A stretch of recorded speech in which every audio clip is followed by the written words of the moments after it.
Welcome students, welcome to AIR Gurukul. My name is Rohit Shrivastava और इस session में हम लोग कोलिजन्स में कॉमन मिस्टेक्स एंड ट्रैप्स पढ़ेंगे। Okay, so let's begin the session. तो देखो, कोलिजन में सबसे पहली मिस्टेक ये होती है कि मोमेंटम एक वेक्टर क्वांटिटी होती है, ये भूल जाना। मोमेंटम वेक्टर यानी कि उसमें डायरेक्शन होगी, right. Students often add speeds instead of considering direction. हम लोग जानते हैं कि मोमेंटम होता है मास इंटू वेलोसिटी, ना कि मास इंटू स्पीड, ठीक है। तो मैंने तुम्हें बताया था कि मास इंटू वेलोसिटी जब लिख रहे होते हैं तो मास स्केलर क्वांटिटी होती है, लेकिन वेलोसिटी वेक्टर क्वांटिटी होती है। और वेलोसिटी का अगर जो डायरेक्शन होगा वही मोमेंटम का भी डायरेक्शन होगा, क्योंकि मोमेंटम वेक्टर तो उसमें डायरेक्शन क्या होगी, जो वेलोसिटी की डायरेक्शन होगी वही होगी मोमेंटम की डायरेक्शन, ठीक है। तो अगर दो मोमेंटम ऐड हो रहे हैं P1 और P2, ठीक है, एक का मैग्नीट्यूड 5 है और एक का मान लो 3 है, तो बच्चे सिंपली 8 लिख देते हैं। ऐसा करना बहुत गलत है, ठीक है, बिकॉज ऐसा हो सकता है कि तुमने साइन का कंसिडरेशन ना किया हो। P जो हो, लेट्स सपोज आई कैप में हो 5 आई कैप, और P2 जो हो, P1 जो हो 5 आई कैप हो और P2 हो लेट्स सपोज J कैप में, तब क्या होगा? तब एडिशन 8 आएगा? बिल्कुल नहीं, राइट। तब जो रिजल्टेंट आएगा वो इन दोनों का वेक्टर प्रोडक्ट से आएगा, आई मीन वेक्टर रिजल्टेंट से आएगा, राइट। तो ये हमेशा होल्ड ट्रू करे ऐसा ज़रूरी नहीं है, उसके लिए हमें साइन कन्वेंशन का ध्यान रखना बहुत ज़रूरी है। तो एक एग्जाम्पल लेता हूँ मैं इसी का। जैसे मान लो कि एक मोमेंटम P1 यहाँ है, ठीक है, एक मोमेंटम इधर है P2, ठीक। इनके बीच में ये एंगल 30 डिग्री का है, ये एंगल भी जो है 30 का ही है, ठीक है, ये 30 है, ये भी 30 है। और अब इसकी जो वैल्यू दी हुई है इस डायरेक्शन में वो लेट्स सपोज 2 है। 2 वॉट? kg मीटर पर सेकेंड ना, बिकॉज मास इंटू वेलोसिटी होता है, तो ऐसा यूनिट क्या होगी? kg इंटू मीटर पर सेकेंड। और यहाँ पर जो है वो 4 kg मीटर पर सेकेंड है, ठीक है। तो मोमेंटम अगर हमने लिखना हो P1 प्लस P2, तो P1 vector plus P2 vector लिखना होगा एक्चुअली में। तो हमें P1 वेक्टर चाहिए होगा in terms of I cap and J cap, और P2 वेक्टर चाहिए होगा in terms of I cap and J cap, and then we will add them up, तब हमें नेट मोमेंटम मिलेगा। कैसे? देखो, 2 है ना ये वाला, अगर इसका कंपोनेंट यहाँ लेते हैं तो कितना आ जाएगा? 2 cos 30। यहाँ क्या आ जाएगा? 2 sin 30, राइट। तो जो P1 का x कंपोनेंट आ रहा है, P1 वेक्टर को लिखने जाएंगे तो 2 cos 30 कितना हो गया? 2 cos 30 की वैल्यू होती है √3/2 आई कैप प्लस, अच्छा, और जे कैप में लिखेंगे 2 sin 30, और sin 30 की वैल्यू होती है 1/2 यानी कि 2/2 जे कैप। तो कितना आ गया? √3 आई कैप प्लस जे कैप। ये P1 आ गया हमारा P1 वेक्टर, राइट। वैसे ही P2 वेक्टर को जब हम लोग सिंप्लीफाई करेंगे, आई मीन उसका जब रेजोल्यूशन करेंगे वेक्टर्स का, तो P2 का जो कंपोनेंट इधर आएगा क्या आएगा वो? यानी ये 4 है तो 4 cos 30 आएगा, राइट। और इधर क्या आएगा? 4 sin 30 आएगा, है ना। 4 ये है तो 4 cos 30 ये हुआ, नीचे वाला 4 sin 30 हुआ। तो P2 को लिखने जाएंगे अगर हम लोग, तो P2 को कैसे लिखेंगे? 4 cos 30 आई कैप यानी 4 √3/2 आई कैप, और ये नीचे है 4 sin 30, राइट। तो माइनस 4 sin 30 हो गया 4/2 जे कैप, ठीक है। तो ये हो गया 2 √3 आई कैप माइनस 2 जे कैप। तो ये P2 आ गया हमारा। P1 भी आ चुका था वेक्टर फॉर्म में, P2 भी आ गया वेक्टर फॉर्म में। अब सिंपली दोनों को एडअप करना है हमने। तो जो P1 वेक्टर है वो √3 आई कैप है प्लस जे कैप, प्लस P2 वेक्टर कितना है? 2 √3 आई कैप माइनस 2 जे कैप, ठीक है। तो नेट मोमेंटम कितना आ गया? √3 आई कैप 2 √3 आई कैप यानी कि 3 √3 आई कैप, और जे कैप और माइनस जे कैप आ गया सिंपली, ठीक है। तो ये आंसर आ रहा हमारा। इस तरह हमने 2D में हमने ऐड करना होता है, या इवन 1D में भी ऐड करो तो भी sign convention, I mean sign I cap ऐसे लिख के ही अप्रोच करना शुरू करना, ठीक है। सिंपली उनका जो मैग्नीट्यूड होता है उनको ऐड या सब्ट्रैक्ट मत कर देना, ठीक है, उसमें गड़बड़ हो सकती है। आगे बढ़ते हैं। और हाँ, जो राइट वाले को पॉजिटिव ले रहे हैं हम लोग, तो जाहिर सी बात है लेफ्ट वाले को नेगेटिव लेंगे, ठीक है। तो अगर ऐसे ना हो कि P1 जो होता वो कुछ इस तरफ होता, तो P1 कंपोनेंट इधर आ रहा होता ना, तो ये वाला जो कंपोनेंट होता वो नेगेटिव होता, इसका ख्याल रखना।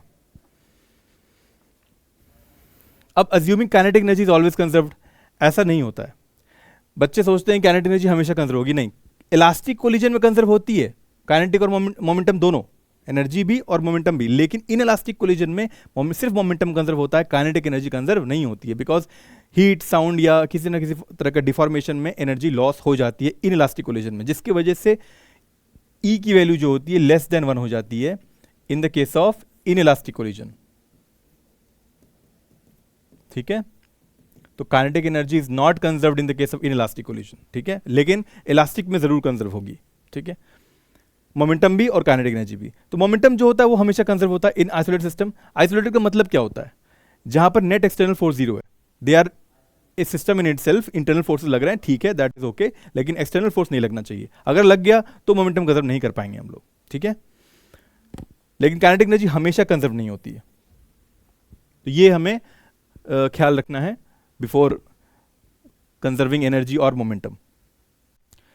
Using wrong formula when object stick. अच्छा, ऑब्जेक्ट जब स्टिक कर जाए कोलिजन के बाद, बाय द वे ये कौन सा कोलिजन होता है? ये होता है परफेक्टली इनइलास्टिक कोलिजन, जिसमें ई की वैल्यू जीरो होती है। जब बॉडीज टकराती हैं, कोलाइड करती हैं, then they stick together and move with common velocity in the case of perfectly inelastic collision. तो उस केस में फॉर्मूला क्या आता है? देखो किस तरह आता है। ये m1 था, इनिशियली u1 से जा रहा था, ठीक है। ये m2 था, ये u2 से जा रहा था, ठीक है। तो सिंस u1 ज्यादा रहा होगा u2 से, तभी m1 ने m2 को टक्कर मारी, कोलिजन हो गया। उसके बाद they stick together, perfectly inelastic collision की बात हो रही है। They stick together and they move with common velocity, m1 and m2 add up हो गए and they move with common velocity v, ठीक है। तो इनिशियल मोमेंटम कितना है और फाइनल मोमेंटम कितना है, ये दोनों निकाल के इक्वेट करना पड़ेगा ना, बिकॉज मोमेंटम तो कंजर्व होगा ही, बिकॉज इंटरनल फोर्सेस हैं, ये पूरा एक सिस्टम है, एक्सटर्नल कोई फोर्स नहीं लग रहा। तो पी आई क्या होगा? m1 u1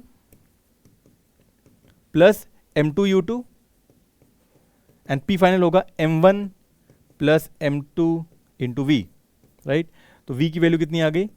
m1 u1 plus m2 u2 upon में m1 प्लस m2, ठीक है। तो इस तरह से ये इक्वेशन आता है हमारा।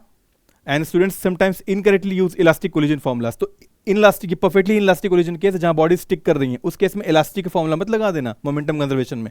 इलास्टिक का मतलब क्या होता है? जहां पर ई की वैल्यू 1 होती है, और उस केस में भी हम लोग सेपरेट वेलोसिटीज मान लेते हैं। इलास्टिक कोलिजन में सेपरेट वेलोसिटीज होंगी आफ्टर कोलिजन, लेकिन इनइलास्टिक, परफेक्टली इनइलास्टिक में कॉमन वेलोसिटी होगी and they stick together with the same velocity and they move together, ठीक है। तो इसका ख्याल रखना, ये आता है फॉर्मूला हमारा परफेक्टली इनइलास्टिक में। इग्नोरिंग डायरेक्शंस इन 2D कोलिजन्स। अच्छा, 2D कोलिजन्स में मैंने बताया कि डायरेक्शन का ख्याल रखना बहुत ज़रूरी है। जैसे कि मान लो एक बॉडी इधर से आ रही है, एक बॉडी इधर से आ रही है, दे कोलाइड, एंड फिर से कोलाइड होने के बाद इस पॉइंट पे, ये कोलिजन का पॉइंट है, इसके बाद ये मान लो m1 मास का है, ये m2 मास का है। कोलाइड होने के बाद जो m2 मास है वो टकरा के कुछ ऐसे निकल गया, ठीक है, इधर, और m1 मास जो है टकरा के कुछ इस तरफ निकल गया, ठीक है, इस तरफ। तो अगेन हमने क्या करना पड़ेगा? अगर सारे एंगल्स हमें पता है, ये 30 है, लेट्स सपोज ये 60 है, और ये अब ये 60 हो गया, और ये अगर 45 हो गया, तो क्या करना पड़ेगा? इनिशियल मोमेंटम एक्स डायरेक्शन के सारे लेने होंगे, ठीक है, और फाइनल मोमेंटम एक्स डायरेक्शन के सारे लेने होंगे, और फिर उन दोनों को कंजर्व करना होगा, एक्स डायरेक्शन वालों को सारों को। वैसे ही वाई डायरेक्शन में हमने मोमेंटम को रिजॉल्व करना पड़ेगा। कैसे निकलेगा? मान लो इसकी वेलोसिटी कुछ इनिशियली v1 u1 थी, इसकी u2 थी, इसकी हो गई v1, इसकी हो गई v2। तो मोमेंटम तो निकाल ही सकते हैं ना हम लोग। m1 u1, इसका कंपोनेंट जो होगा x डायरेक्शन में कितना होगा? m1 u1 cos 30, और इधर होगा m1 u1 sin 30 नीचे की ओर।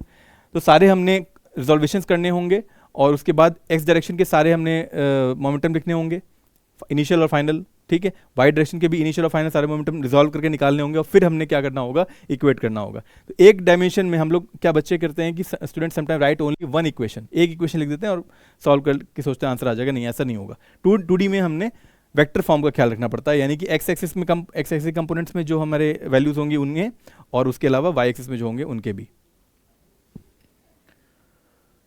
मिक्सिंग अप रिलेटिव वेलोसिटी इन रेस्टिट्यूशन। देखो रिलेटिव वेलोसिटी तो होती है रेस्टिट्यूशन में, ई की वैल्यू होती है velocity of separation upon velocity of approach, यानी कि अगर कोलिजन से पहले इसकी वेलोसिटी u1 थी, m2 की जो वेलोसिटी थी वो u2 थी, ठीक है। कोलिजन हुआ, यहाँ कोलिजन, ये बिफोर कंडीशन है, ये आफ्टर कंडीशन है कोलिजन की। अब m1 की नई वेलोसिटी हो गई v1, m2 की नई वेलोसिटी हो गई v2।